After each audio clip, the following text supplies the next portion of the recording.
Mr. Chairman, I move that we serve consent to adopt those rules for the public speaking. Thank you. We have 2 minutes. The speakers, please state your name for the record. My name is Gladys Whitfield, I am Herman Whitfield Jr.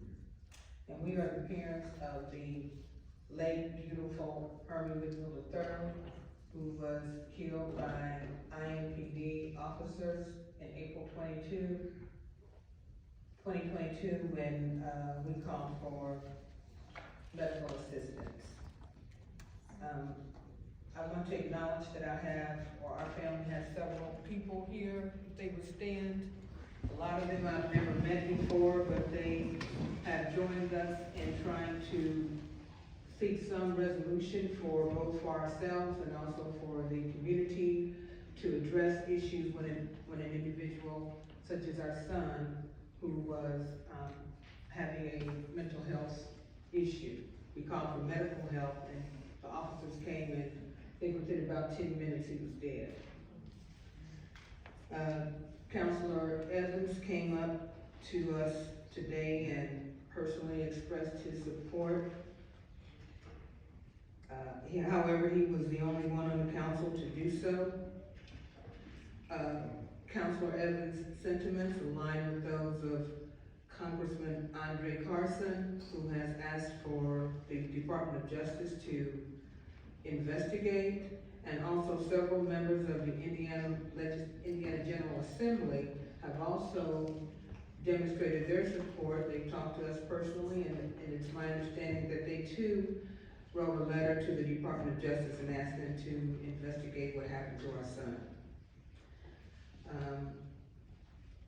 As you all are likely aware, officers came to our house in April 2022. By the time they were done, they had electrocuted our son and suffocated him as he cried out, "Fire, fire, I'm dying and I can't breathe." We were standing right there. We witnessed all of it, although we didn't necessarily know what was going on. Within the shock of the event, several other things occurred as well that we consider to be human rights abuses. And I heard the person speak, and she said that the project regarding the mental health, or the commission-led mental health staffing is not yet 24 hours. And we also had noticed that when we saw the announcement about the project.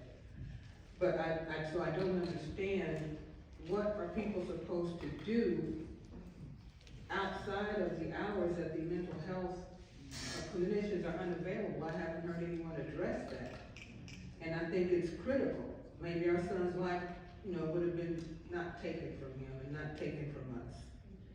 And I just think that more people on the council should speak publicly and outside of these walls, such as Senator Carson has done, and also several members of the General Assembly have done. They've made their statements public about how they feel about what happened to us. I would just say the silence is deafening, and that time is a space between me and you. And I just wanted to say, there's one thing about those young men of color you see walking up and down college, and the other streets you name, they don't need to be killed, that's for sure. And I have also noticed that, has anybody noticed what's happening in Mississippi? Mississippi has been a Jim Crow state since time began, but they've turned the page. The 6 officers that unlawfully kicked that door in and went in there and abused those gentlemen in their own house, they're going to justice.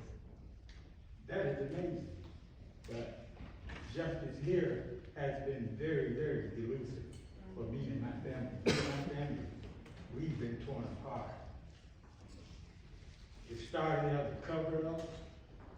Mississippi is not covering up their crime. They're taking their officers to justice, which I think is exactly what we should do here.